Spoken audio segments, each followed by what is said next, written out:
Welcome back guys. Today I'm going to show you some ankle mobility exercises that you can do before you do your run or even when you do your squats, especially if you're finding that your heels are lifting off when you're doing your squats or you're finding some pain or stiffness when you're running. So a great way to actually test for ankle mobility issues is if you do a squat test and your heels lift off the floor, it means that you actually have tight calf muscles or tight Achilles tendons. So if you squat down with, like, for example, a barbell and your ankle actually lifts off the floor, your heel actually lifts off the floor, then you actually need to do more flexibility exercises. Another one is to take your feet off the floor, and if you have to lean back to do that, that means you actually have dorsiflexion restrictions. So if you do this, but you have to lean back to do so, then you have dorsiflexion stiffness.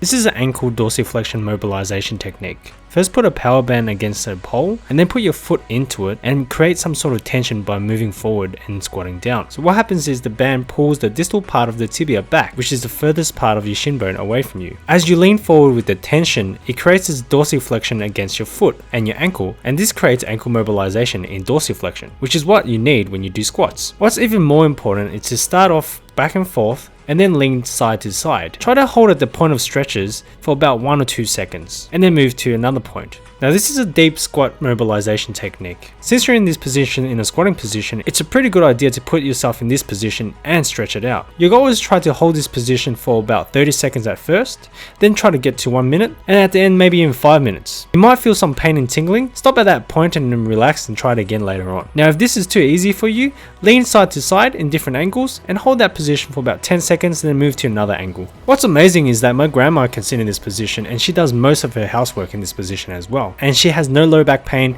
or even hip pain whatsoever. So this is a very good preventative exercise to prevent low back pain and hip pain.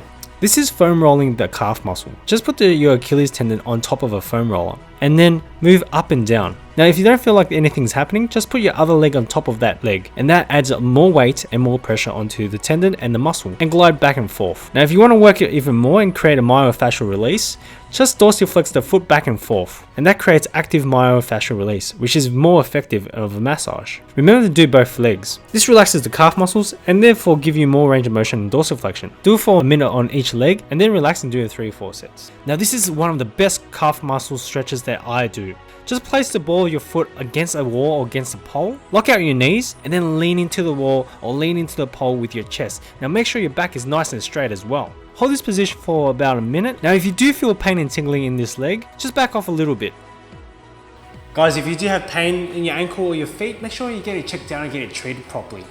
Now if you do have pain under your foot, for example the plantar fascia, check out my plantar fascia video. Or if you're interested in ankle mobility, check out my ankle mobility squat video as well. Now remember to support my channel by hitting like, hit subscribe, and comment below if you have any questions, and I'll try my best to get back to you. See you guys in the next one.